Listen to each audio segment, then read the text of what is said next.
And now, our feature presentation. To infinity and beyond! My name's Bond. James Bond. That'll do, pig. Bad boys, what you gonna do? Show you with the box. Who's in the box? Damn! Ew! Get off of me! I'm Ed. A lot of people go to college for 7 years. I know. They're called doctors. Houston, we have a problem. This isn't gonna have a happy ending.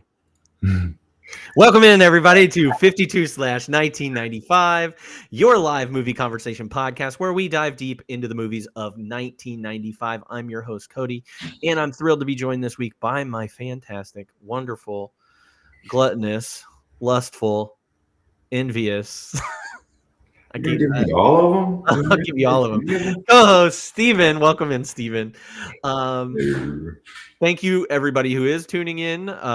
We are at a different time. Usually we do this on Sundays, but if this is your first time watching us, that's just more information for you. We usually do this Sundays, but I'm glad you're here. And every week, 52 of those to be exact, we explore a different film from the year 1995. We dive into that year's important releases, discuss them in detail, and then chat with my guest about their thoughts, experiences with the movie. And we're starting a new theme this month for August. I think this is going to be a really, really good month.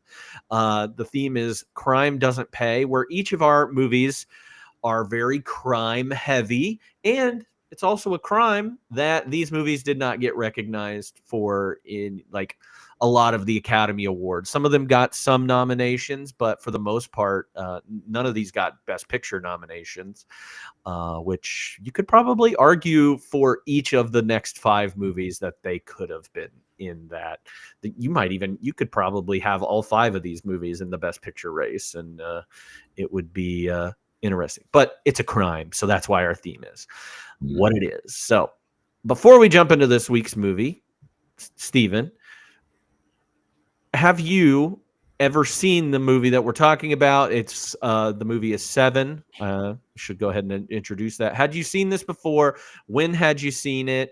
And I guess that's my first question. So Yeah, I've seen it before. I think just because it maybe didn't get acclaimed that year, but has become, pretty highly acclaimed over the years. Somebody at some point told me about it, and I would start with, like it's not the normal kind of movie I would like. I think some of the what I would call gore in this movie, like it would make me not want to see it again. But this is kind of an outlier. Yeah, I can see it. Were you in high school or college or when you saw this? College, yeah. Probably college, yeah. I remember this movie coming out, and I did not see it when I was a child, unlike some of these other messed up movies that we've seen that I did see as a child. But I remember this actually being broadcast on like network television, like our Fox station at one point, and highly edited. You have to, yeah. But it led to like a fascination I had with the 7 deadly sins and like Dante, and kind of led me down that little research rabbit hole when I was a young child, and into religion and trying to figure out as much as possible, being what might end up being a little serial killer. But maybe this is one of the first ones, man. Shout out to our friend Daniel Leathers, because that man had quite the DVD collection when he got to college. Mm-hmm. And I not only ripped but watched a lot of his movies, because I couldn't watch them all. I ripped some of them, which is why I got to watch this one on DVD. Yeah, I think Daniel Leathers probably had this in it was one of the ones he was like, yeah, you got to watch this one. And probably just handed it off, and I went and watched it in my dorm room by myself. I mean, that's the way you got to do it. I think, like I said, I think I'd seen a very edited version and probably didn't get to see all of it when I was a younger person. I don't think I saw this until probably late high school, early college as well. So it was Yeah. new. I saw you'd probably seen Fight Club before this, right? Yes. Yeah. Yeah. I've seen Fight Club before this. And like, you know, at that time, man, I didn't pay attention at all to directors Directors and stuff or like that. anything like, yeah. So like up until this rewatch did I, you know, like kind of look at, and even still, man, I'm not going to pretend like I keep up with that stuff now, but I do think when somebody becomes great, then you start to notice when they're consistent enough over the years. And then so when you pull up Fincher's catalog now, as you would probably refer to it as, it's like, holy crap, man, what a genius. Yeah. And I think he is also one that like kind of goes back and forth. I don't know if David Fincher would make this movie now, after doing some of the stuff that he's done more recently, because his stuff is dark and moody, and he does have a couple that are like pretty hard watches, like Girl with the Dragon Tattoo is a pretty hard watch. But for the most part, he kind of steered away from this after Fight Club and Yeah. especially like gore and stuff. Yeah, he was not as into that. So yeah, I it's definitely think he improved his lighting after Fight Club and in this and movie. this one. Like, yeah, you know, I get the dark tones, I appreciate it, but when I got to change the settings on my TV to watch it, Yeah. to me that always stands out. Like another one that I would say, like the newer Batman. Batman. Yeah. So, yo, I get it. Y'all are trying to come across. This is dark. I get it, but like I need to be able to see it. Yeah. It's like that one. There's one episode of Game of Thrones as well that's just like the darkest thing. Like that is even darker than Batman to me, where I was like, this doesn't do anything for me. I cannot. I get what you're trying to do, but too much. Too much. Yeah. Yes, he does figure out lighting, and even with his darker movies, there's like I said, Girl with the Dragon Tattoo, Gone Girl, like the lighting and the cinematography for those movies is gorgeous. Just to touch on it real quick, is there do you think for you personally there's even an argument as this is Fincher's best? I sway a little bit because I love Social Network and I love Zodiac. See, when I heard that and kind of researching this one, hearing people say that this is his best movie, I was kind of like, wow. I think it's more highly acclaimed than I even knew about. Yeah, this is I would say this is a top 5 Fincher film. Mm-hmm. No argument. Yeah, he has some kind of stinkers in there too, like The Curious Case of Benjamin Button is such a like weird one, and you and I probably can't watch that movie with a clean eye just because it makes us think of our college friend who would make fun of the Benjamin Button. I'm 7, but I look a lot less 7. It's a 3 for me. Like, yeah, it's not terrible. It's not great. It's long. It's just so it's long. It's so long. It's a cool idea. Yeah. Very stretched out. But yeah, anyway. Yeah. Well, let's talk about it. Let me give you a little bit of the initial facts about this movie. It is called Seven. Sometimes it is stylized, like I have it written with the actual numeral 7 as the V. I heard somebody say SE7EN. SE7EN. I was like, that's perfect. That's a good one. It's like Me 3 or what is Megan? That new movie. It's Me 3 and Dead Mal 5. Dead Mal 5. Listen to him. I love Dead Mal 5. Dude, Dead Mal 5. I mean, that guy slaps. This movie came out, we're coming up on the 30th anniversary of it, September 22nd, 1995. It is directed by David Fincher. It is written by Andrew Kevin Walker and David Fincher. Small cast, honestly, if you know, of like recognizable people. Brad Pitt is probably Brad Pitt and Morgan Freeman are the most notable in this. Brad Pitt plays David Mills, Morgan Freeman as William Somerset. Gwyneth Paltrow as Tracy Mills. Richard Roundtree as Martin Talbot, R. Lee Ermey as the police captain, John C. McGinley or Dr. Cox from Scrubs as California, Kevin Spacey, uncredited in the beginning of this movie and then credited twice in the actual credits as John Doe. And then there's some other just like character actors in here that we see in a lot of the movies that we've been watching, like Reggie Cathy, Richard Schiff, Mark Boone Jr., Michael Massey, and Leland Orser, just to name a few of the character actors that we get in this. So if you haven't seen Seven, you're in for a treat. The synopsis for this movie is when retiring police detective William Somerset tackles a final case with the aid of newly transferred David Mills, they discover a number of elaborate and grisly murders. They soon realize they are dealing with a serial killer who is targeting people he thinks represent one of the 7 deadly sins. Somerset also befriends Mills's wife, Tracy, who is pregnant and afraid to raise her child in the crime-riddled city. This movie has a budget of $33 million and has a box office return of $327.3 million worldwide. That makes it I misquoted last week. I had Casper as the number 7 movie. It's actually the number 8 movie of the year. 7 is the number 7 movie of the year. You think they did that on purpose? I think so. I think they were like, whoa, hold up. We don't need to make any too much money. Too much money. Don't want to make any more. But it's crazy that it did the kind of numbers that it did, especially with as dark of a movie as it is. When you know those DVD sales were hot too. Man. Oh my gosh. And this is like on the precipice of like right before DVDs are getting like cheaper and things. So yeah, this movie, I think Fight Club is probably like the king of DVD sales. Has to be. Oh man. I think every teenage boy had Fight Club on DVD. Man, I don't know who did it first, but when they started putting like dual packs, they started pairing. Yeah. I bet they made a boatload. Oh yeah.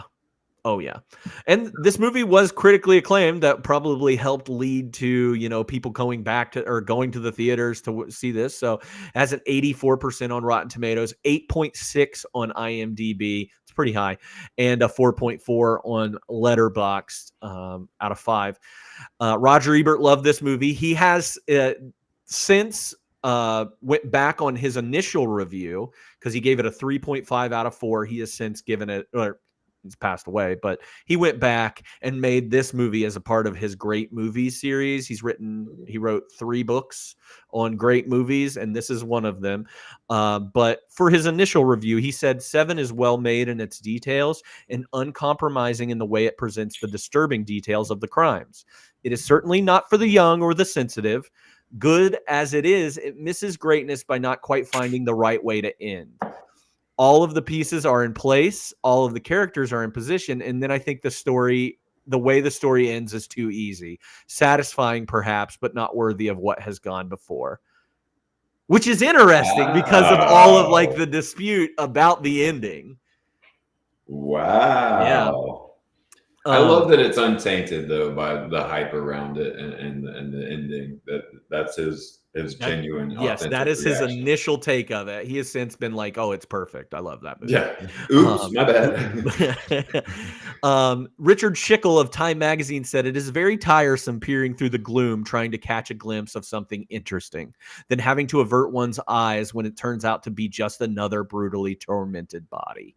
So that sounds like Richard couldn't handle it, it's fine.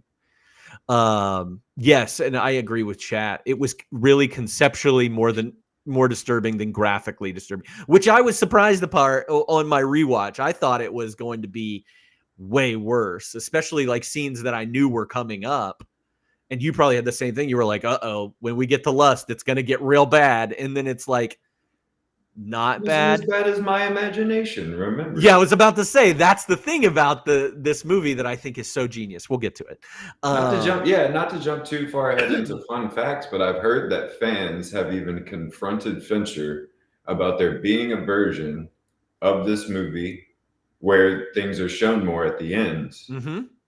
But that's how good it is they don't have to show it. And to me, horror as a genre could take a lesson from this movie. But, I was talking to Alyssa about this. I was like, it's the Jaws of it all. And yes, I know I bring up Jaws a lot, but like it's a godsend that you couldn't see the shark for 90% of that movie, because it does make it scary, especially in 1974, whenever that was made. Like, people were afraid to get in the Pre-Shark water. Week. Yeah. Pre-Shark Week. Yeah. And now everybody loves sharks. They want to pet them. But They're like, oh yeah, sharks are not so bad. They don't want to hurt you.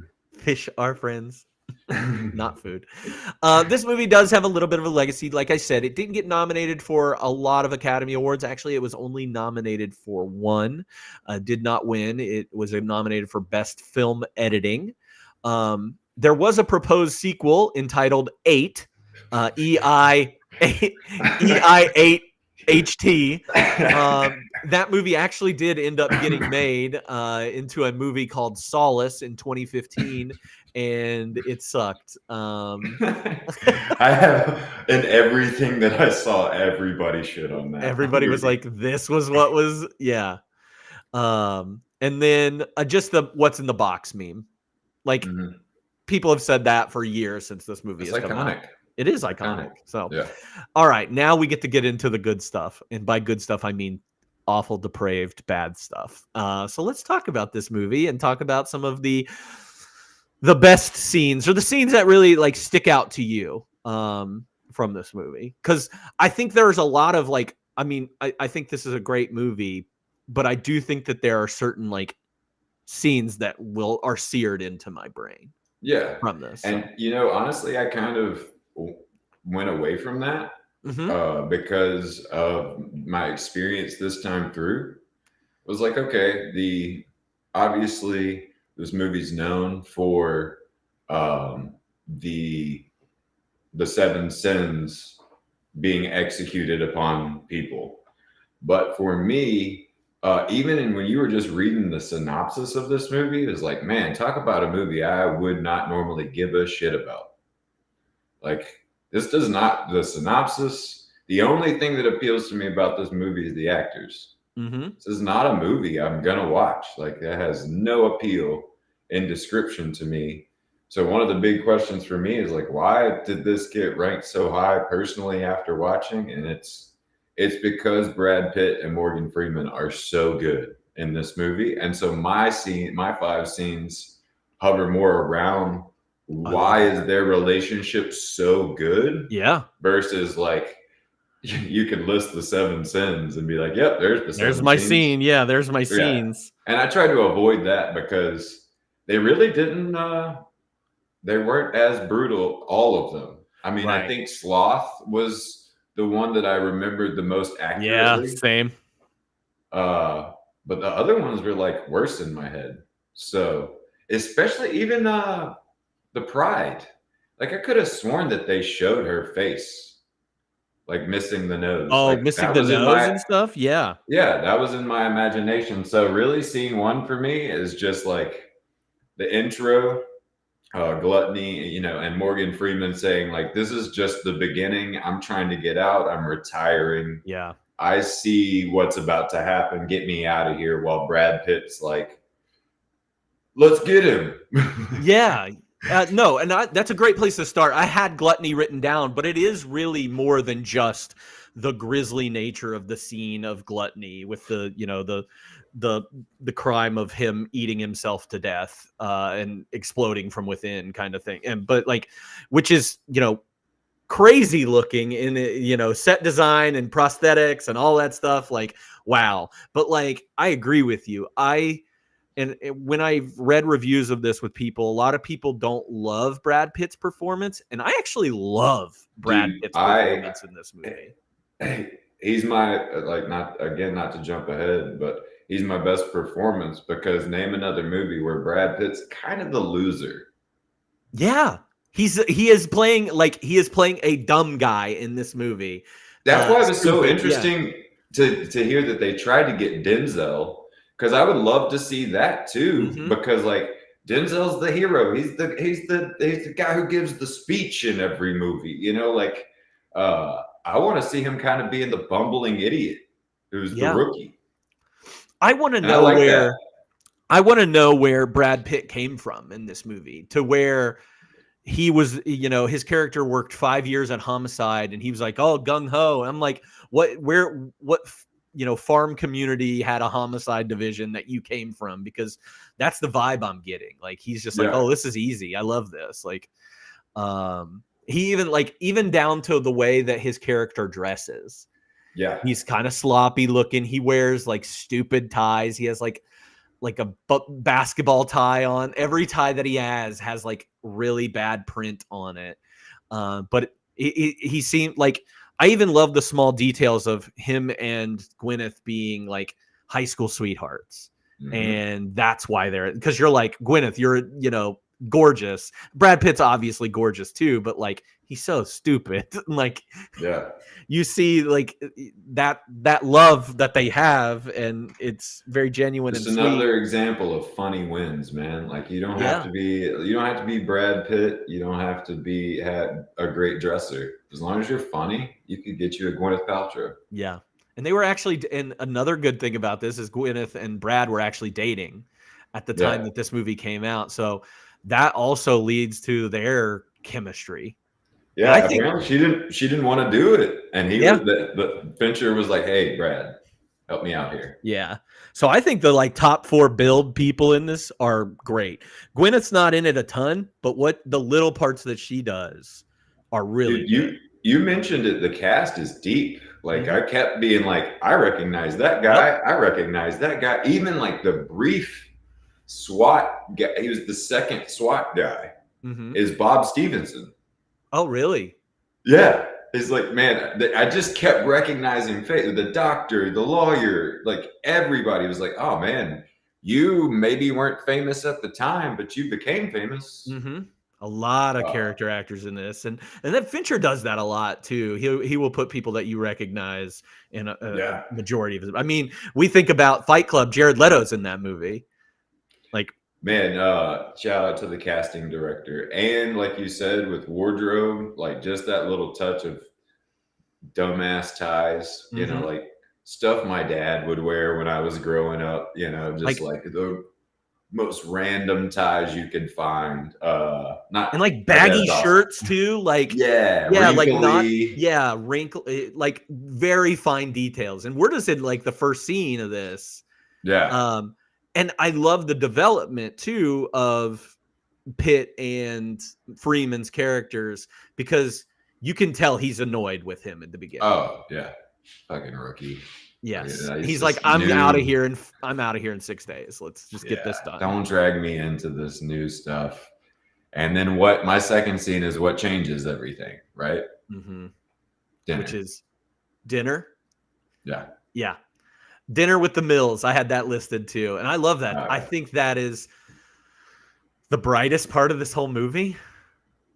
Yeah. It also has one of my later moments that we need to talk about, but I really like it. It's really important. Yeah. Because I think the introduction of first names, and there's so many details. The way she's standing in the kitchen talking to him while he's playing with the dogs, like they see each other's, man, he sees what he's had.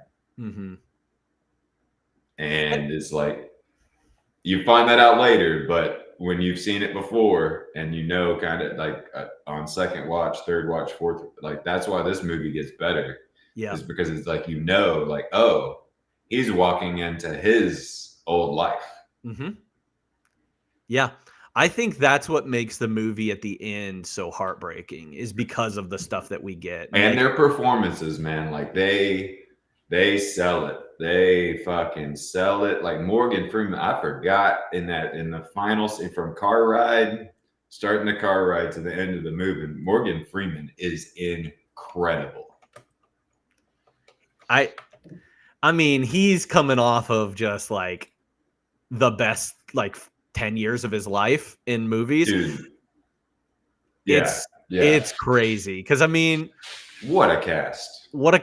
But Morgan Freeman alone, just exactly what you're talking about. Like, I mean, from what is it, 90? I want to say, like he has like Driving Miss Daisy and Glory, Driving Miss Daisy, Glory, Lean on Me are all in 89. And then Unforgiven in 92, Shawshank in 94, Seven this year. Like, come on. Man, Come on. and how, like, not to overlook Gwyneth, man, how precious and innocent and pretty. She's just, man, she's perfect for the role. I see why Yeah. Fincher wanted her so bad. And she's so, like, they are charming. Like, she is Oh, charming. They And- are dating in real life, man. Yes. When I heard that, I was like, makes sense, Oh my because the God. chemistry is awesome. The scene, there's like a little scene where he crawls into bed with her and like spoons her and says, I love you.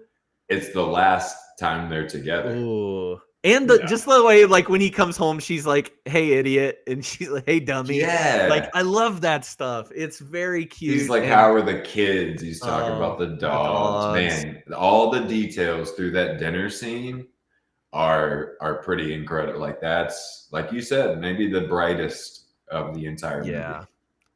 The brightest part of this movie, and the most fun you get to see Morgan Freeman have when he's just uncontrollably laughing at the fact that they live right next to the subway and they feel it, and they're in the. There's little details like them drinking out of wine glasses at dinner, and then they start to work, and Brad Pitt brings them a giant like pint of wine glass, and he doesn't even notice till he picks it up to drink it. Man, it is just riddled in detail that builds the relationship. And I think that, like, Fincher, I've go back and forth on who's my favorite director, because, like, is it the Coen brothers? Is it Fincher? Is it Tarantino? Is it Paul Thomas Anderson? It's all these things. But, like, when I watch a Fincher film, I can tell because of stuff like this. Yep. Like, go back and watch Fight Club and be like, oh, that thing. I have recently, and you're exactly right. The detail is incredible. And the way he sets up like a nasty place. If you want somebody to set up a where you could smell it in your house, get David Fincher. He's incredible. And yes, he's kind of known, like, especially when Zodiac came out, he was known for doing hundreds of takes with people until they got it right. He's like, there's one scene where Mark Ruffalo has to get out of a car, filmed it 100 times just to get it right. Get it right, Mark Ruffalo. So he's kind of gotten that, reputation, but he gets results, and he makes movies that are like this, that have layers upon layers upon layers of things that you'll pick up every time you watch it. I think this is, I don't watch this movie too often. I've seen it several times over the last like 10 years, but every time there is something new that I'm like, oh yeah, I forgot about that. Or, oh, look at that little detail. That guy's in this. It's incredible. But yeah, Dinner with the Mills is, I mean, the brightest part of the movie. We talked about that, but just what you were just saying brings me to my next scene, which is the diner. Ooh, the diner scene. Because, like, man, you're talking about something I had forgot. How incredible is Gwyneth Paltrow in that scene with the tears in her eyes? It made me emotional in a way that blindsided me. I was like, wait, I forgot about this. And that's why it's so good. Yeah. And you can, like, she's happy, but she's also scared, and she likes this guy. She's like, man, I was like, this is what happens when people don't have therapists. It's like you're calling the guy that works with your husband's coworker. Yeah. Yeah. To meet at the diner so you can tell somebody you're pregnant. It's like, God, poor women. And just being there for like days, having and sitting on this. Her husband doesn't know that she's pregnant, and that's when we get Morgan Freeman opening up a little bit more and talking about his, past and how he was on, But maybe if somebody wasn't so vengeful and wrathish, she would feel comfortable telling him. True. Part of his sin, I believe. I think not creating an environment where his wife feels comfortable to tell him that she's pregnant. And I wonder if it's so much more like the vengeful wrath nature of what I mean. He's vengeful because of his like strong attachment to her and love and all that, but like his pride, even.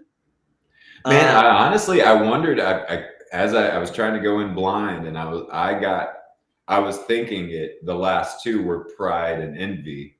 And then I, as it went on, remembered that was Wrath and taken Envy, care yeah. of. Yeah. But like his yeah. pride and him like wanting to show out and be like, I can conquer this city. No Looks problem. like we got ourselves a homicide. Yeah, just jacked. Like, who gets excited about that? Like, yes, I love this city. Yeah, right. This unnamed city. It's I maybe love New that. York or LA. Who knows? I love those details of it. Yep. Like when they're leaving city limits, it's just like city limits and you don't see anything.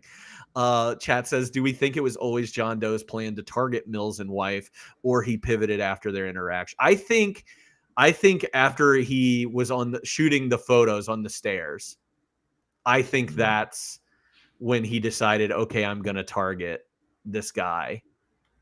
When he's the photographer and shoots him and everything, because I didn't go back and watch. It makes me want to go back and watch that Kevin Spacey's or John Doe is seen outside the leather shop and seen in the diner scene. Possibly, yeah. Possibly. Which makes it even more unconfirmed. like diabolical. Gosh, yeah. I would say the opposite, that if you're going to starve a man to death for a year, You've thought about this. Planned. Yeah, this has been planned. Yeah, because how do you get wrath? How do you do that without already knowing? I would even suggest that maybe Kevin Spacey has followed, or John Doe has followed Brad Pitt from his original place, and he was the beginning of the plan. It like somehow got him, like, put a bug in his ear that, hey, you need to move to the big city and do all this stuff. Yeah, because there was a comic book made afterwards that suggested that John Doe had gone to the lawyer in person and picked him. So I think it's personal. I think there's more personal to this than, like, he was literally seeing the guy from Gluttony and it was making him not want to eat. So he felt offended. He was seeing the sex worker and it was pissing him off. Like, it all seemed personal. So I would lean towards, he may have been the original target. I like that. Yeah. I think that, I mean, again, layers upon layers, and those aren't even Fincher's layers. Those are things that we're imposing ourselves that.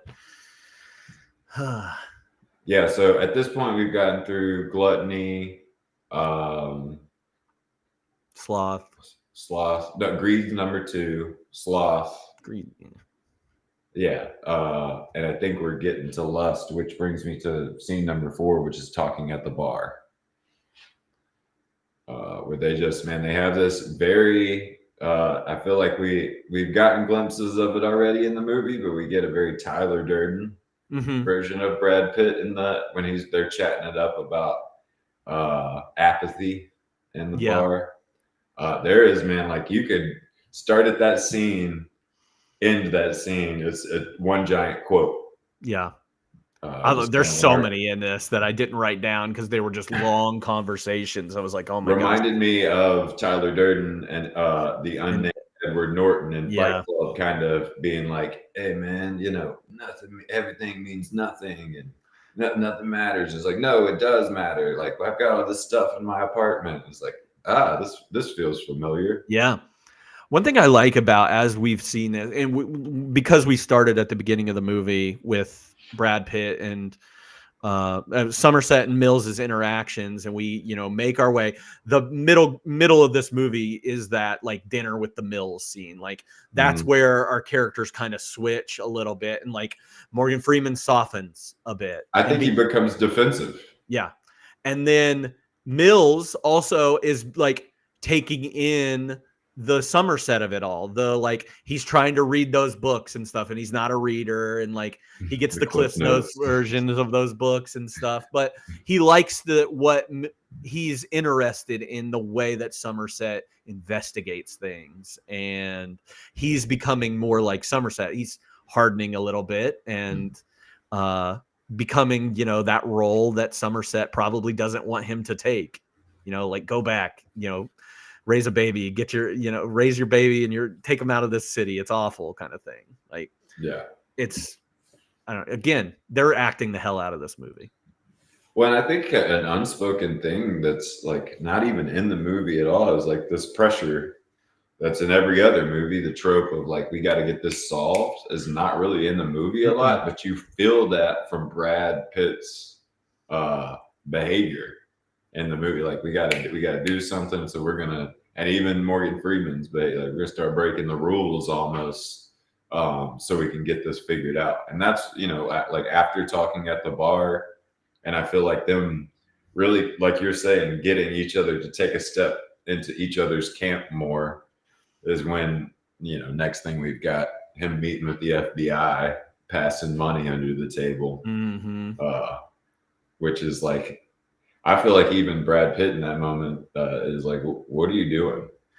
Mills is like, what do you need the money for? Wait, he's at least like, you just wasted that money. Yeah. But then we find out about John Doe, and then they go to John Doe's apartment, and then we get a flip of that where Brad Pitt's like, we're going in. We've got him. Like, that's our guy. And he's like, you can't do that. You can't. I feel like that's very is like, man, that dude just hit me with like maybe a crowbar. I don't know what he hit him in the face with from on top of the truck. I think it was crowbar, yeah, or a tire iron, yeah. But yeah, I'm going in his house now. He hit me in the face with a crowbar. Yeah. And so it has to do like nefarious means to get like pay that, witness to say that's the guy. We've got evidence so that they can have a warrant, like just cause to go in there. Yeah. So it's unique that we see Morgan Freeman like doing his thing under the table, and then you see Brad Pitt get to do his thing under the table. I love the insinuation that it's all like, how much money you got left? Yeah.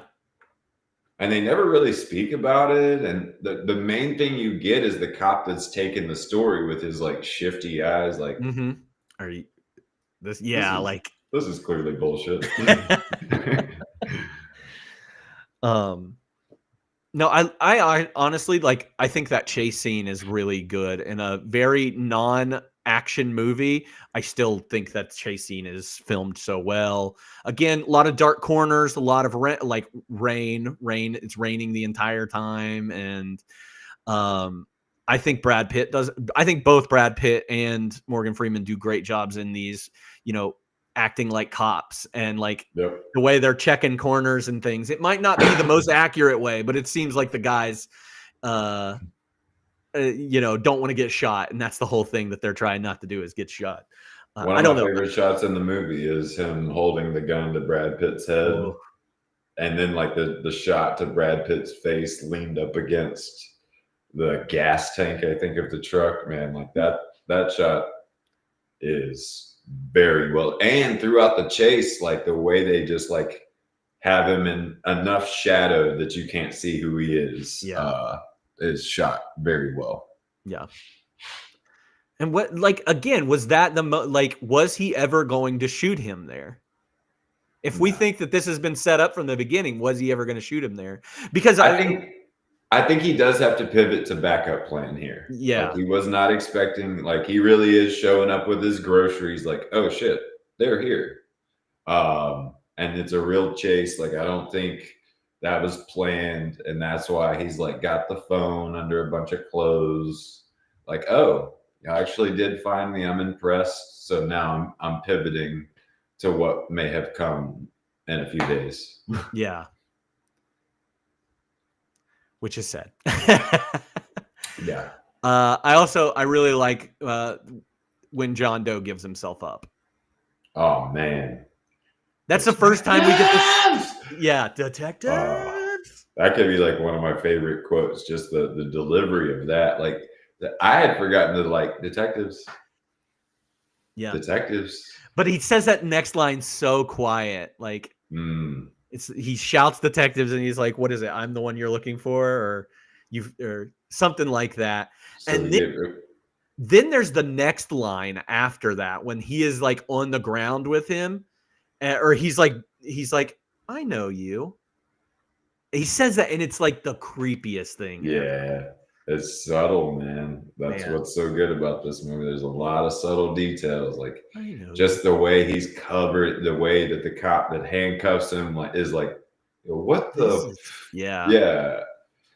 It just covered very in well blood. done. Yeah, very well done. And that leads us into what we can always talk about the what's in the box scene, the car ride. But my last scene is car ride / ending. Yeah. Which, man, again, like start there to the end, and there's a lot you can kind of quote the whole thing. It is 3 very good actors reading from a very good script. Yeah. And like you get to see a lot of and the one that has to play it cool the whole time is Morgan Freeman's character. He's the one driving, and he doesn't get the like emotional parts. You can see Brad Pitt get a little emotional and get a little act up, and then you see Kevin Spacey's John Doe act up a little bit, and he's like, innocent? You want to talk about innocent? And then goes through why he did what he did to these people. Yeah. And then still constantly like, oh, you'll see. Just wait. You'll see. And just, oh man, the way there was one of the phone calls. It's when he calls to the house after he's been chased. He's like, yeah, but I got to go because I don't want to ruin the surprise. Click. Yeah, click. That, man, that's so good. Yeah, it is just 3 of the best actors at the time doing their thing, man. Unfortunate about one of the actors with all the stuff that he's done and doing or still doing, but Kevin Spacey was top of his game at this point too, and we'll see it later this month. Coming fresh off Usual Suspects. Yeah, which we'll cover at the end of this month. Yeah. And then of course we get the scene, where we break it all down. I love this scene too. Like you get the shots from the helicopter above, watching them. Somerset telling him stay back. John Doe's got the upper hand once the box has been delivered, and he knows exactly that it's Gwyneth Paltrow's head in that box. How silly is the delivery? I mean, I guess he's running behind, but the delivery driver's just cooking down that road. Why? I wonder how pissed Kevin Spacey is a little bit that he's running late. He's like, come on, man. I did see that 701 could have been like a reference to Matthew 7:1, which was like judge not others or you will be judged. Oh, okay. Kind of thing. So who knows, man? Who knows? That would be, I mean, that's the kind of stuff that like Fincher would do. Just like him in the background at Wild Bill's, maybe in the diner. Like I think Fincher did that stuff on purpose. Yeah, that's pretty crazy. And then we get our final 2 kills, which are Wrath and Envy. Which I will never forget. On first watch of this movie, I was like, holy shit, this is crazy. Yeah. I didn't see, man, I'm always trying to figure a movie out, and I did not see that coming. I love Brad Pitt in this scene, and people have like made fun of it. His reaction while holding the gun, like to him, and it's just on Brad Pitt's face, and he like comes out of it. He has these like teary eyes, and he like shakes it off, like I'm not gonna shoot him, and like grappling with this in his head of like, am I gonna shoot this guy? I'm gonna shoot this fucking guy. Like he deserves to die. It's one of the only like moments I think I can be a little critical in this movie that I upon rewatch I was like, I don't know how I felt. Like I love most of it, but the like, I don't know, when I'm like really, really upset, I don't know that I'm like flipping back and forth that way. Never had your wife's head in a box. And you never also found out that your wife is pregnant at the same time. Like that's so many emotions. And you don't have Morgan Freeman being like, hey man, don't do this. True. And I don't have a gun in my hand pointed at the guy who did it either. So. Yeah, just mocking me, sitting there mocking me. I think maybe for me it works a little bit better just full blown destroyed versus like the back and forth. But that's being really critical of a great movie. Well, and I also think yes, that's I agree with that. We would do that. Nitpick a thing that is supposedly perfect. Like you have to. Yeah. Man, there's a lot of perfect right there. Like the tears in his eyes, the emotion in his face, but I don't know that a consistent I'm destroyed right now versus kind of the like I'm serious, no, I'm destroyed. I'm serious, no, I'm destroyed. Like that felt a little. I think maybe I've seen something just like you were talking about. Well, that's the thing. It's been heavily memed. It is heavily memed. Yeah, I think that's part of it. Yeah, I think I watched on this one looking specifically at Brad Pitt, and I'd listened to a few podcasts and things about this movie in particular, and people were very critical of Brad Pitt. And I was just like, as critical as we're being, I would put Matthew McConaughey's crying in Interstellar right there with it. Like that's real close to what exactly it would be like. Yeah. I almost, and maybe you can disagree with me, I'm a man of like simple endings and things like that. Like the original ending cut right after he shoots him. And that's doom, black. And I think that it makes it even more impactful. Oh, that's what they wanted. Yeah. That's what I think it's more impactful if it does that. The studio being like, man, you got to soften the end a little bit. And it's like, all right, we'll put him in a cop car. Fuck off. I think that was probably how it went. But I mean, I like the line that we get from Somerset in that like epilogue little bit there, but the Ernest Hemingway quote. But yeah, I kind of wish we didn't. Yeah, kind of Mr. Holland's Opus moment. Yeah, a little bit of a. Like, I've thought about that so much since you said it. Like he raises baton. And that's a great idea. It's funny. I heard this on another podcast, but Brad Pitt he loves this movie. He loves him and David Fincher are boys, like BFFs. But he even referenced this being Mr. Fincher's opus in reference to Mr. Holland's opus. He's like, this is it. Like, it is, man. It is out of my normal, like, it is not normal cup of tea, and had to rank it very high. Yeah. So, who's your favorite character in this? This was tough. I put that, to me, outside of the obvious, is pretty much the victims across the board are my scene stealer. I didn't do a favorite character, but doing research from gluttony to sloth to the lust guy, I don't know so much greed or pride. But then if you get into envy and wrath as well, like pretty much every victim across the board did an incredible job of, like apparently they were dumping roaches on the gluttony guy. I think the gluttony guy had it bad. The guy that played the sloth guy was 98 pounds. They asked him to lose some weight. They were both doing like 12, 14-hour days. I think the lady who played the sex worker got paid $500. Jeez. And was like, at least I got to be naked in front of Brad Pitt. Which we don't even see it. Like, we don't see anything.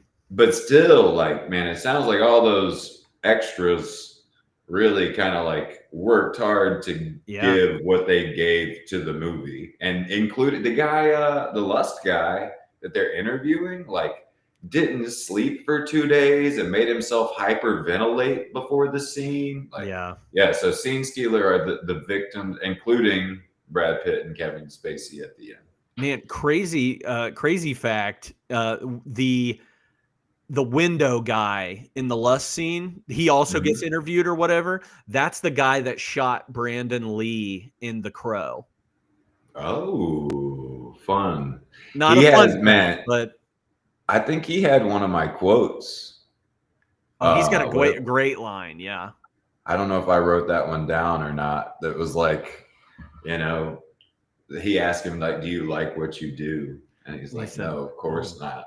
Yeah, but it's money. Like, it's funny. and Like, it's just like, oh God, that hits home too good. yeah. But no, that guy, man, he's had trouble, ever since The Crow because of, killing somebody on accident. Not his fault at all, but that's fucked with him forever. He just passed away not too long ago. But I mean, those little character actors are the lawyer, like John Doe's lawyer. Every side, like what I would call a cameo now. Mm-hmm. Like the lawyer, the doctor, that guy in the window at the massage parlor. Yeah. Like, yeah. Dude, I even love John C. McGinley, who's Dr. Cox from Scrubs or whatever. But the SWAT leader, California, and when he's like dicks, like when he's screaming for the detectives to come in, dicks. I love that. And the SWAT scene. No, I think Morgan Freeman's given a hell of a. I think he's the William Somerset. I like that character. I also put slash every lead. Yeah, because like you said, the four do what they need to do perfectly. Man, Kevin Spacey, from the moment we get him in, like you read, that's Kevin Spacey to the end. It's just apparently it was his idea because they were billing him before Morgan Freeman and Brad Pitt because of Usual Suspects doing so well. Mm-hmm. He's the one who insisted on his name being at the end. Yeah. And I think it's a good thing too, because like with Usual Suspects, you have that twist too. And they're like, oh God. And Kevin Spacey's in this. I'm sure it's the twist or whatever. Another guy with a limp. Yeah, seriously. It's the same freaking thing. But no, I agree 100%. All right. Quotes, favorite quote. I didn't write down like a ton of quotes just because, like I said, a lot of these are just good let's cook through conversations. them. There was a few that I pulled from the internet, a few that I like wrote down, so I could stick to the ones that I just wrote down because there were a few. Well, the first one that I wrote down was, and it's very Tyler Durden delivered. He's a nutbag. Just because the fucker's got a library card doesn't mean he's Yoda. I did love that line. It's funny. The way his like body language in that one's very Tyler Durden. Well, in the same way, he has that line when he's in the car with John Doe, and he says, "You're no Messiah. You're a movie of the week. You're a fucking T-shirt at best." Yeah, I love that delivery. Yeah. Very Tyler Durden. Yeah. And then when he kicks the door, Morgan Freeman's trying to get him to like stay out of the apartment, and he finally kicks the door in, and he's like, "Well, there's no point in arguing anymore unless you can fix that." The comic relief in this. Yeah. There's some comedy in this. Yeah. Let's see. Somerset talking to Mills, he says, "But you gotta be a hero. You gotta be a hero. You want to be a champion. Well, let me tell you, people don't want a champion. They want to eat cheeseburgers, play the lotto, and watch television." Amen. Amen. I love a cheeseburger. If you shave off a nipple, you think it'd be covered by workman's comp.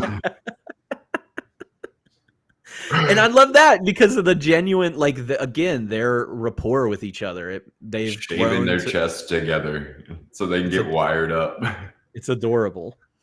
John Doe says, wanting people to listen, you can't just tap them on the shoulder anymore. You have to hit them with a sledgehammer, and then you'll notice you've got their strict attention.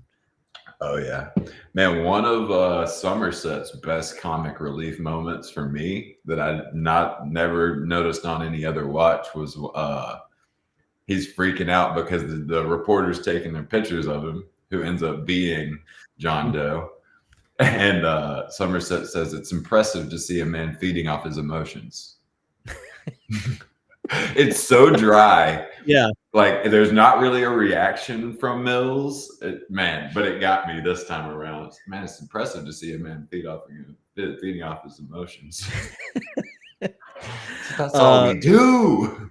The ending line that Somerset says, I mentioned already. He said, Ernest Hemingway once wrote, "The world is a fine place and worth fighting for." I agree with the second part. Good movie. Only in a world this shitty would you say these people are innocent and try to keep a straight face. Yeah. Spacey just giving it his The all. only reason I'm here right now is because I want to be. Ooh, boy, that delivery on that line as he's like leaning really close. It's at the end before they get out of the car that he delivers that one. That's like, man, I hate that I hate you now. Yeah, he's so good. He's so good. Any other line? My next line is for my biggest laugh of the movie. Man, Somerset. There's a lot in that the talking at the bar scene that I'd like to bring up. I'll skip past most of it, but man, the way he says, "I didn't say I was different or better. I'm not. Hell, I sympathize. I sympathize completely. Apathy is the solution. I mean, it's easier to lose yourself in drugs than it is to cope with life. It's easier to steal what you want than it is to earn it. It's easier to beat a child than it is to raise it. Hell, love costs. It takes effort and work." And that man, that delivery on that line choked me up. Like, this movie got more emotion out of me than ever before this watch, for sure. Yeah, I do like that whole bit about apathy. As a person that tries to be apathetic about a lot of things. Man, Mill's response to that too, that ends with, "But I won't say that. I don't agree with you. I can't." Is something that, like, in my personal life, I'm like, yo, I can't believe that there's more bad people than good people, because then I lose hope in humanity. You know, like there's more good. I stand on there's more good people than bad. So yeah, a lot of great quotes in that scene for sure. What's your laugh out loud quote? My laugh out loud moment is at the very end, and which is crazy. But with Somerset, he's like, "What do you got over there?" He's like, "Dead dog." And John Doe says, "I didn't do that. I didn't do that. I didn't do that." Love it. I did laugh out loud when I saw that. I will say, for me, the thrill, like, even though I knew it was coming, man, when, like, you know, that sloth fella is gonna, even if you've seen it before and you know he's gonna move, like, just the movement on that fella, woo, gave me the willies, man. Like, yeah, that may have been, like, to me, like, the most of the movie. Yeah, Show his body a lot. A lot in his face. He looks like a zombie from The Walking Dead. Yeah. Like, that is a dead person. Ugh, a literal walking dead person. Like, yeah. Dang. What you got for what the fuck moment? I put whole movie. No, I said, like, it is super fucked up. The lust scene is super fucked up, but we've talked about it earlier. You don't see anything at all. No. And you have to paint that scene in your mind of what happened, and it makes it even more fucked up. And I think that is, like, I mean, horrendous. And they add to it with the performances of those side characters. The guy, you know, the guy at the window, and then the guy who had to put on the contraption or whatever that we're not even talking about. But man, the way, like, I forgot that he was like, "Get it off me, get it off me." I didn't realize he was still, like, wearing it. To it. Yeah, you can see it under the blanket sticking out. Oh man, yeah, it's pretty rough. Yeah. They do a great job of letting your imagination do the work for you. Do you know what what Joseph was saying, "No way, get real" about? I don't remember. There's like a 30-second delay on some of the things that we say, so it's hard to keep up sometimes. Clarify, what "no way, get real" about? He's probably talking about how ending it on the, like, after the gunshots is a bad idea. Oh, okay. So I think that's what he's talking about. Gotcha. But I could be wrong. I think he's wrong, but that's not the first time. Jackie Brown. I mean, Jack Junior, baby. Anything else? What the fuck wise? Fincher's opus. Oh, okay. Yeah, like, I can see that. I don't think this. What is his opus then? That's my question for you. I would say Gone Girl. I would say Zodiac, because I think that gets, like, I think Fincher gets to do everything that he wants, and it's I not feel like Gone Girl's the same way. Yeah. You get the twist, you get blood, you get a bunch of great acting. Yeah, I just feel like, to me, when I saw Gone Girl, it was the first one that I was like, you said, the guy that made Zodiac, Fight Club, and Seven definitely made this movie. Yeah. The thing I would argue with you, not with you, on your side about Gone Girl is it's maybe his funniest movie. Mm-hmm. Neil Patrick Harris, man. In like the most twisted, fucked up way, that's his funniest movie is Gone Girl. And That's like my getting argument. to see him kind of throw all of his Fincherness to it. I understand Zodiac too, though. That's a Yeah. good. You don't get a lot of pushback from me on that. People don't like Zodiac just because there's no happy ending. Kind of like this. I was about to say, man, how ballsy in a world where there's got to be a happy ending to be like, man, fuck that. Yeah, I don't need. It's real life. Real life doesn't have happy endings all the time. Doesn't have conclusions. Doesn't have satisfaction. Yeah, he's Far from it.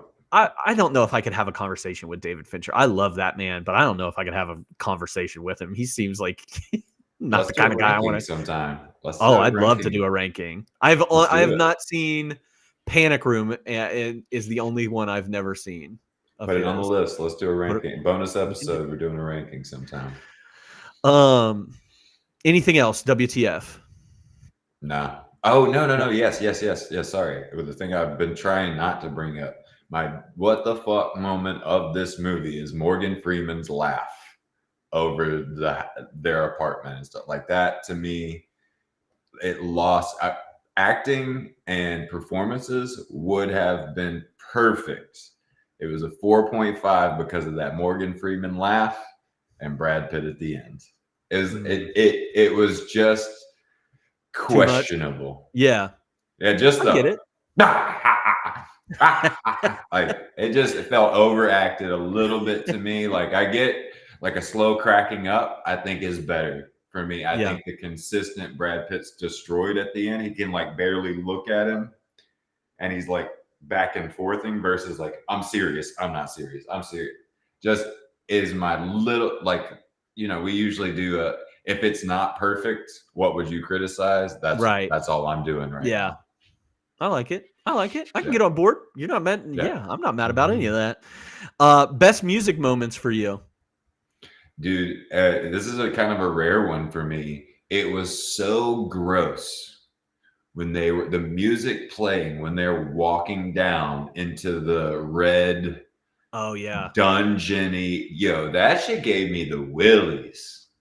Like whatever music, I didn't look up what the track is, sorry. But man, what I put the massage parlor music was like this weird mix of kind of like heavy, but also sexy, weird. I didn't like that. It made me feel something, but the score is amazing. Especially at the end, from like the music that's playing in the car all the way to the end of the movie is phenomenal. And perfect. The score is done by James Horner. And the reason that he got James Horner is because he did Silence of the Lambs. And he's like, I want that. I mean, how have we not mentioned the opening credits at this point? Jesus, dude. Closer, the like reworked version of the song Closer by 9 Inch Nails, which is now the reason that we get Trent Reznor on all these Fincher films is because of stuff like that. Man, those opening credits may be. I saw a review on Letterboxd that was like, there's a lot of horror movies that aspire to be as creepy as the opening credits of this movie. And like having watched this movie and then like on rewatch, you pay a little bit more closer attention to those credits because then you're seeing you're seeing him peel off his fingernails and you see him cutting out these things and like there's some like Easter eggs. Pregnancy, women being pregnant, like giveaways. Yeah. A lot of Easter eggs in that. But it's creepy and I think you don't get like American Horror Story gets brought up whenever I think about like their opening credits and stuff. Takes a lot. Natalia said that. Yeah. She thought maybe she had seen it. I don't know if she's seen it before, but when we put it on, she was like, "Man, this reminds me of American Horror Stories, like opening credits." Yeah. Like, man, y'all fucking ripped that because the entirety of the internet says the same thing. Same thing, yeah. Yeah. But you don't get it when you like credits are. I think he does something for the horror genre with the credits, and this isn't even a horror film, but it is in a way. Yeah. I also wanted to say Bach, Johann Sebastian Bach's Air. That's the name of the thing when he's in the library doing his research. I like that scene. Oh yeah, which is the fucking bank from The Mask. Oh, it is? I was like, dude, I recognize this. Surely somebody on the internet. Somebody on the internet has seen this, and I went looking and I found yes, sorry, that's a jump ahead, but fun fact, like that library is crazy. Right, with all the green lights. That. Yeah. I was like, this is so familiar, and I finally found like a video that was like, yeah, that's the bank from The Mask. The cop or the security guard that's giving him a hard time or like turning up the music or whatever. That's the bus driver from Speed. Too, man, yeah, and then even the guy who's doing the autopsy. Oh yeah, I was like, I know that guy from. I was like, I know this guy from everything. He's an extra in so many things. He's in The Mask too. He gets shot early. No, I love it. All right, you ready for an F, Marry, Kill? I'm so ready. All right, I'm throwing you a little bit of a curveball because this one's going to be more on like vibes and not on sexiness. I love it. John Doe. Okay. Hannibal Lecter and Jigsaw. Because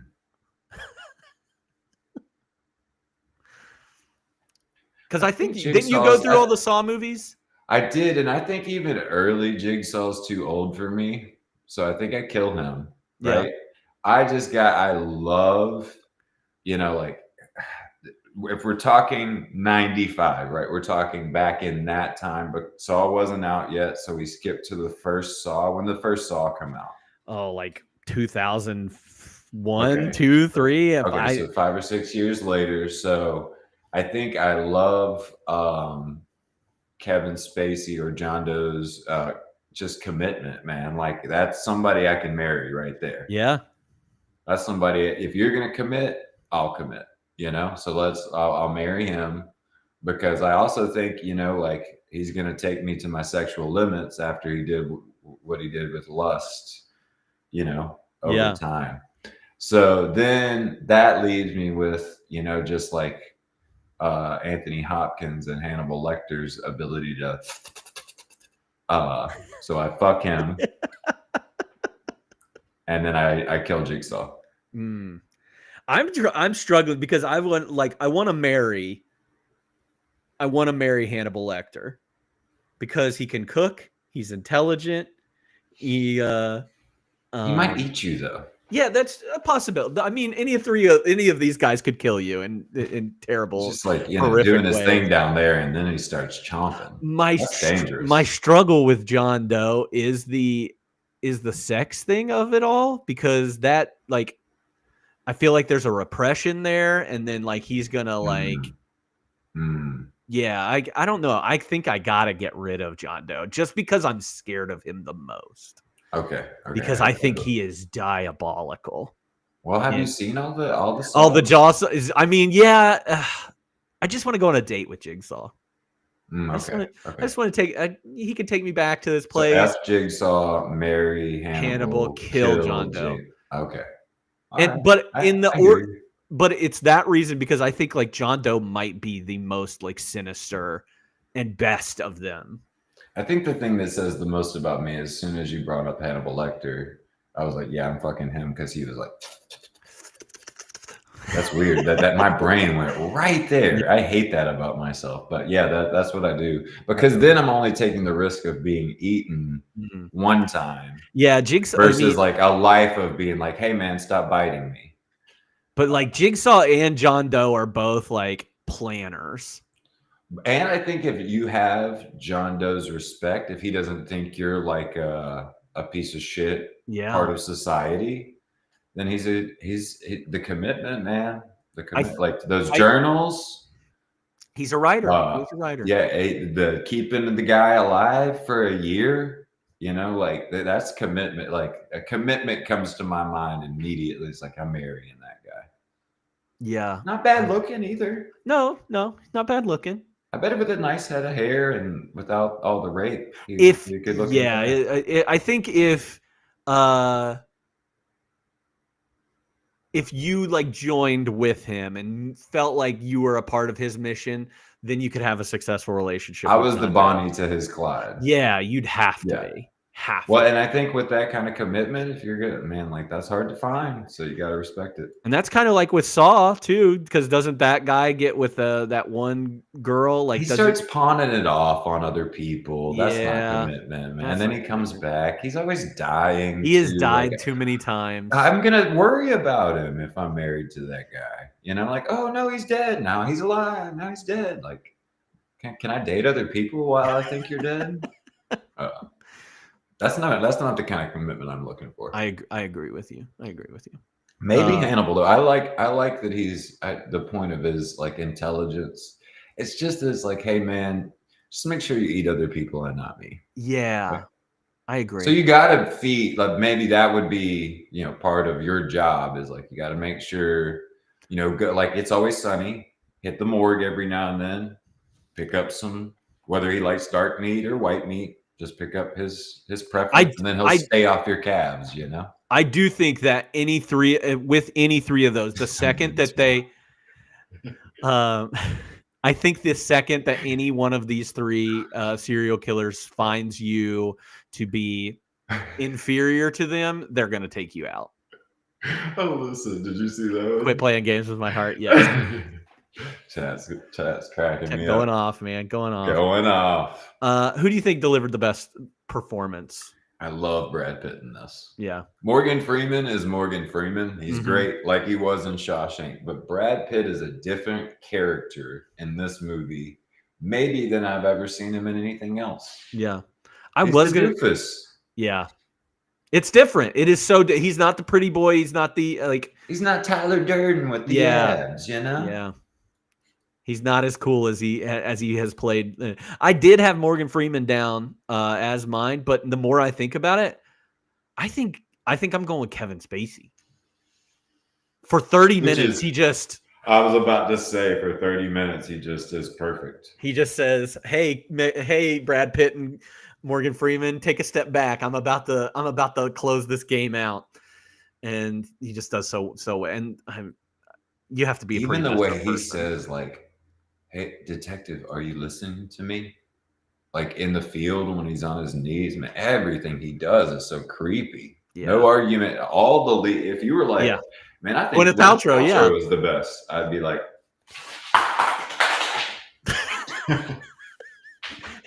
you've seen it here first, folks. Okay. Could you do any recasting for this movie? 95 or 2025? I went harder on the recasting than maybe I ever have. The the 95 recasting. Oh, really? Because that's the part I struggled with the most. Because, all right, for a second, let's keep everybody else who they are. And then I love to see this movie with Leonardo DiCaprio As and Brad Mills? Pitt as Mills. I think he could definitely do it. I think Ed Norton could do it. Ooh, I didn't even think about Ed Norton, even with the Fincher of it all. Like, I think young Woody Harrelson could have done it. mm, I think I'd like to see the Christian Bale version because he was crushing at the time as well. I said Christian Slater too. Yeah, Mark Wahlberg, Matt Damon. I think a lot of those guys at that age could have done that ending. Like, can you see Mark Wahlberg doing the ending? Like, I think I could see it, man. Matt Damon. I'm wondering about Matt Damon. Yeah, Matt Damon. Now that I'm thinking about it. Sean Penn. Is Sean Penn a little too old? Yeah, I think Sean Penn's too old, but I think Leo can do it. Yeah. But then that's really dependent on everybody else being the same. Yeah.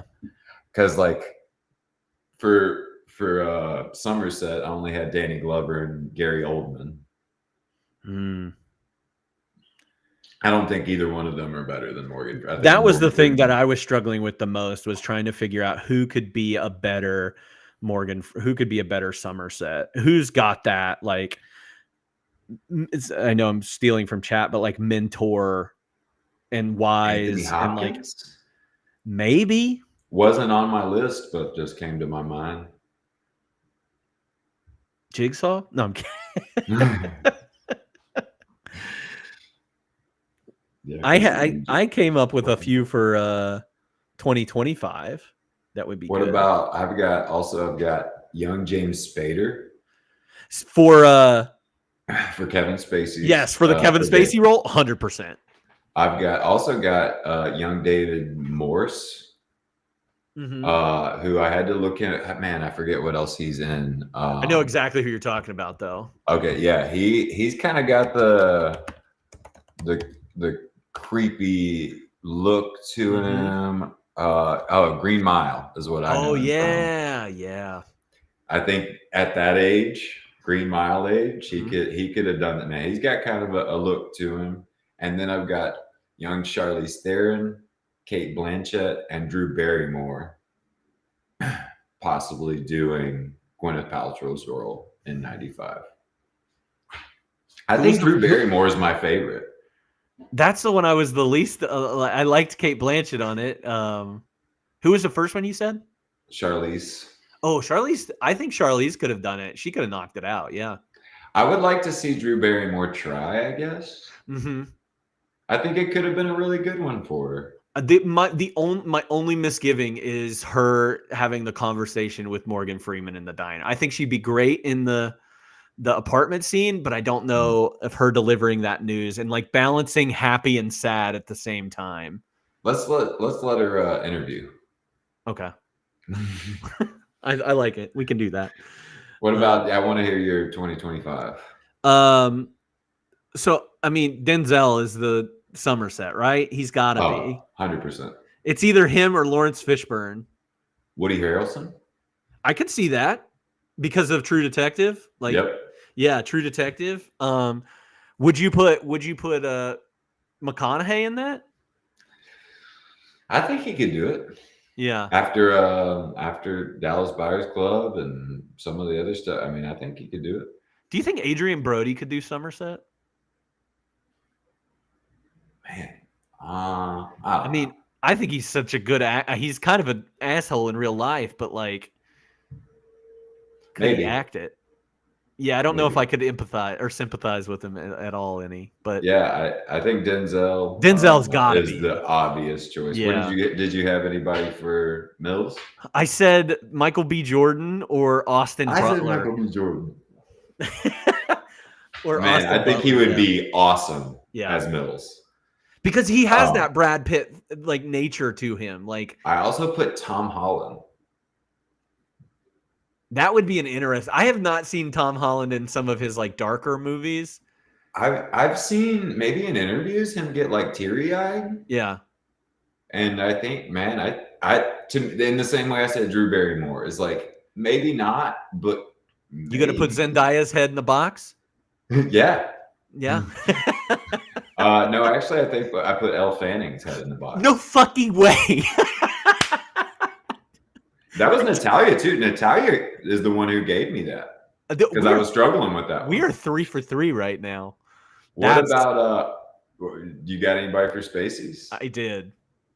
I don't know if you'll have this one. If it's Anthony Kerrigan, I don't have it. Oh, but that's so good. That is so she good. gave me that one too. Natalia gave me Man, that one. So that one's good. Credit's due. No, I had Ben Foster down. Ooh. Yeah. Off top, Aaron Paul. Yeah. I just thought of that one. That's a good one. No, the Anthony Kerrigan one's good though. I think it'd be cool to see Aaron Paul be like fucking weird and. Yeah, I think he could do it, man. He was great as Jesse. I think we're doing what we're picking out are just bug-eyed freaks. We're the same person. We are the same person. Maybe we should do it. We'll both be John Doe. Fun facts? I think we just put Kevin Spacey back in John Doe. because he's Oh, still a creepy little asshole. Hate him. Yeah. Yeah. Fucking hate him even more. Yeah. Yeah. Fun facts. Real notebooks. Man, the fact Yes, that they that's paid so somebody like crazy. 15 grand And it took they 2 took months. 2 months. Yeah. Details. No wonder man. it looks awesome. No Yeah. wonder it looks incredible. Like put them in an oven and burnt the edges and stuff. Like after they wrote them for 2 months, like It's just like and you why? get what A shot. 15 seconds tops. Yeah. 15 seconds, 15 grand. What a job. Yeah. A lot of the helicopter shots at the end are doubles because they had run out of time with Morgan Freeman, Kevin Spacey, and Brad Pitt. So much so that Brad Pitt, there's a scene in the car ride, and only because I knew could I notice that it's post 12 Monkeys that they shot it. And a video that I watched like showed before and after, and I was like, no, it's so his hair is way better cut. Oh, I gotta look at that now. There's scenes, early shots where he'd already hurt himself. He sliced. Had to put it in his pocket or whatever. Yeah. There's like scenes where he's got it up early in the movie where it's obviously hurt. There's a scene where his hand's purple and swollen. Like, when you know, it's hard not to notice. Yeah. When people have pointed it out to you. One of my favorite personal fun facts for this one, right, is I'm a huge music fan. And when we got to the diner scene and Gwyneth Paltrow says, I hate this city, I was like, that is sampled in a song. And it is from the very first track of Every Time I Die's very first album. At the very beginning of the song, it goes, I hate this city, and just craziness. And I found that, and I was very proud of finding that. Thank you, Reddit. But that's pretty much that's my personal one that I don't think you're gonna find on the internet or you're gonna get from anybody else. That Every Time I Die sampled that on their very first album. That's cool. That's really cool. That's awesome. We've went over a few of them, but we talked about the ending and how they, the studio was like, you got to change it. And then Brad Pitt was like, if you guys want to change this ending, I will not do this film. So don't change it. And they stood together. Fincher, the actors, the staff. They were. I was surprised that Morgan Freeman was like, do not change the ending. Like, yeah, I like it. But they had this other ending which I think is an interesting one. I don't know if I love it, but like where Somerset kills John Doe as opposed to Brad Pitt's character to like save him. I thought you were going to talk about the dog's head in the box. No, well, I did hear that it was like there was a version of there's several versions of the script where there was a person's head in the box and it looked like Gwyneth Paltrow's head, but it wasn't, and it was like to trick him. And she's still alive. I don't hate that. I don't hate that. And she's still alive. Because the movie alive. then ends with showing her and him going to prison. Yeah. Yeah, I don't hate that. I don't hate that either. The dog's head in the box that's a bad ending. And I don't know if I mind him saving Mills, but I don't know how much he's saving Mills. Mills's wife is still dead. His child is still dead, and he has to live with this. I can't imagine with the emotion that he shows in that scene, or like the love that we see that he has for Paltrow's character early. Like, I don't know if David Mills makes it very long on this planet. You said it already, but I think they saved it. They did what the studio wanted by adding him in the back of the car at the end, and the quote saves it. Yeah, I think it's not such a good ending. So yeah, they I think that to me is another skill set to work around the studio and still make it work. Yeah, that's cool. They did have a fake head of Gwyneth Paltrow's created, and it is in the box. because they were going to show it, but they didn't use it in the film. Instead, it was used for an autopsy scene of Paltrow's character in the movie Contagion. 16 years I later. hope she's got that in her house somewhere. Well, she did do a thing for Halloween like a few years ago where she just had a box around her head.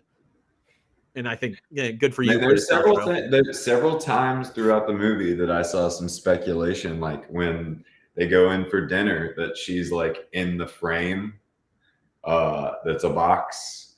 In like when he cuddles up with her, you can kind of only see her head. There's some possible foreshadowing throughout the movie. The flash of her face. That's like a great reference to Fight Club. Yeah, just that one frame of just bam. Another ending was that John Doe kidnaps Mills, and then Somerset discovers that John Doe was raised by an abusive priest in an orphanage. He traces Doe to a decrepit church decorated with artwork depicting the 7 sins, where Doe is intent on making Somerset murder him out of vengeance. As Somerset arrives, Doe has cut a cross in Mills's chest, has him suspended above on an altar, and shoots him. Mills finally dies in Somerset's arms as the church is set on fire. Doe and Somerset subsequently engage in a shootout, with Somerset wounding Doe and letting him die in the flames. And then the script ends with Mills's funeral.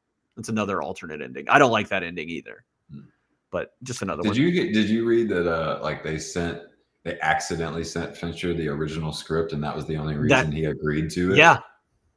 That's crazy. And he was like, this is the movie I want to make. Them trying to get Denzel and him turning it down. Them trying to get Al Pacino to play Somerset, him turning it down. Gwyneth Paltrow not wanting to do the amount of like misfortune that created this movie and ended up being so good is pretty awesome. Did you see the stuff about the gluttony guy? Like the cockroaches and stuff? Oh, yeah. That's why I said the victims are the scene stealers, because they all went through hell, seemingly. But because of the heavy prosthetics and everything, Fincher was like, hey, let's give this guy a massive hog in the autopsy scene. Did you also read that the guy that played the lawyer negotiated for more money, that played the greed? Oh, wow. Because he had to be in like the underwear. That position, He signed up to play like a skeevy lawyer, and then they were like, yeah, you got to be half nude, leaned over in blood, covered in cold blood. And he was like, yeah, I need more money. Yeah. I mean, which is funny because he was the greed guy. We didn't even talk about the fact that that guy had to cut off a piece of his body for the pound of flesh or whatever. Whoa. Yeah. Woof, man. Woof. Trying to see if I see anything else that I find super interesting. Body count's 9. 10 if you count the dog. So, man, but for such a heavy, intense movie, we see one person die. Yep. It's crazy. That's the thing, man. Like, yeah, it's quite possibly a perfect casting. Would agree. Yeah. Any other fun facts you want to throw out there? That's it. All right. Like a fine wine and dish, if you could pair this movie with another movie for a double feature, what would you choose? Pretty much all the things we've already discussed. Zodiac, Usual Suspects, Fight Club, Shawshank Redemption. All good pairings. I threw Prisoners in there too. Yes. Requiem. I rewatched that recently. Oh yeah, Requiem. If you really want to take it a step further, take like Pain. If you just like Pain. Primal Fear. I don't know if you've seen Primal Fear. Never. That's Edward Norton, amazing performance in that. Okay. And then I have a movie that's playing behind me. It's not the greatest movie ever made, but it gives me similar tones, like biblical stuff in it, and like a serial killer, but it's a little bit more like supernatural. It's called Fallen. John Goodman. Well, Denzel Washington is the lead in it as a detective, and John Goodman's in it as well. And they're chasing a killer who is a demon who switches bodies by touching people. And so, yeah, I loved that movie when I was a kid. I love your Prisoners pairing. I think Prisoners is a good one. That's another one that's like almost unfortunately ranked really high on my list because of like Oh, a great example is this landed, and let me ask you, and here's my big question for you. You ready? Yeah. This landed in my ratings exactly the same as Scott Pilgrim, That's high. Sinners, and Seven. Like they're all three Yeah. the exact same. How do you rank those three? If you have to, off top. Don't over. No. I know. I'm just, because the criteria for me is rewatchability. It might go. Sinners is very fresh, so it's going to the bottom of mine of those three. I think I go Scott Pilgrim 7. I go Scott Sinners, Pilgrim Sinners 7. Okay. Just because of probably just simply the gore and like the lust part is like I don't want to watch that again. Yeah, it's a rough one. I'd rather see everything in the other two movies a couple of times before I watch that knife dildo scene again. Yeah, I'm anxious to rewatch Sinners and see how it plays for me. Same. So on the rewatchability, how likely are you to rewatch this out of 5? I put it right in the middle, like at a 3 for me, because especially if like somebody hasn't seen it, I wouldn't mind watching it again, and I will watch it again probably. Yeah, because it's like Prisoners that it falls out of my normal cup of tea. Yeah. I like drama, family feelings, relationship. That kind of stuff lands high on my list. And so for this to be an outlier, and like I'll be surprised if it gets knocked off my top 100. Yeah. Because it's that good, man. Yeah. It's that good across acting, cinematography, writing, emotional impact this time through, and music. Man, that parlor music was gross, man. But I don't know that I can think of any other movie on the stream that's done that. Maybe Showgirls did. It's interesting too because they're taking a descent. They're going down those stairs, so it's like descending into hell almost. Like it's especially with the red and everything too. Like I wish I'd have looked that up because they deserve a little credit for how nasty that music. It's probably was Cannibal Corpse or Slipknot. Yeah, something like that. I gave it a 5 on rewatchability because I'm a sick, twisted, depraved human being, and I love it. I love you. Okay, out of 5 stars, what is your ranking out of 5? I gave it a 4.5. 4.5. It is almost a perfect movie. Yeah, I gave it the same thing. I think it's just a little too dark lighting wise, and a little too dark subject matter wise to go much higher. Like for a movie like that, a 20. I think it ended up as a 22 out of 25 on my list. Like. You're not going to get something that dark, that high on my list normally. So I love it. We're just simpatico today. We are. Man, it's a great movie. It's a great movie. Like, I love it. You want to watch something dark and kind of twisted with a twist at the end? Like maybe behind this falls like Saw, Prisoners. Saw that Saw might be a good pairing. I don't know that we brought that up. Like I didn't even think about the very first Saw is kind of a similar movie. Yeah. So. Yeah. Well, Steven, we did it. We did it. And we did it in less time than the movie is. So I'm impressed. We could have talked for this movie for 3 hours, I think. Oh man, there's went so scene much by detail. scene and just went bam, bam, bam. Yeah, it would have been crazy. But thank you, of course, for doing this and doing this on a day that we don't typically do this. Before we wrap up, have you any recent movie recommendations you want to tell people about? Rewatch Sunshine.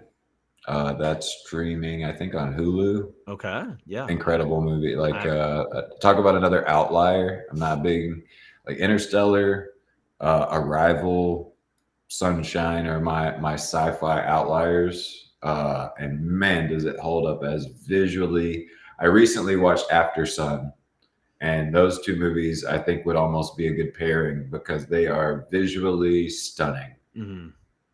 I don't know that even Interstellar or Arrival to me tops the depiction of space. I think it's my number one sci-fi depiction. Space, man. Talk about a cast.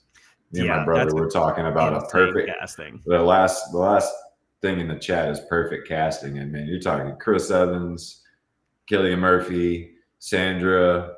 I don't want to say her last name wrong. From Crouching Tiger and Everything Everywhere All at Once. Yeah, I know you're talking about. Michelle Yeoh. The guy from Shogun is the captain. Man, the cast. I'm not good at naming actors off the top of my head, but Sunshine. I'll just leave it at that. Sunshine. If you haven't seen Sunshine, even if you don't like sci-fi, even if you don't like space, third act may not be your favorite thing, but first 2 acts are worth your time solely for the visuals and the music. One of the best soundtracks of the 21st century, in my opinion. It's a good one. Man, it's so good. It's a good one. It definitely. Oh, the guy that plays so long. Man, the guy. The cast is insane. You got Cillian Murphy, Rose Byrne, Chris Evans, Michelle Yeoh, Cliff Curtis. He ends up being the bad guy. Man, Benedict Wong. Yeah, it goes deep. Mark Strong, in there.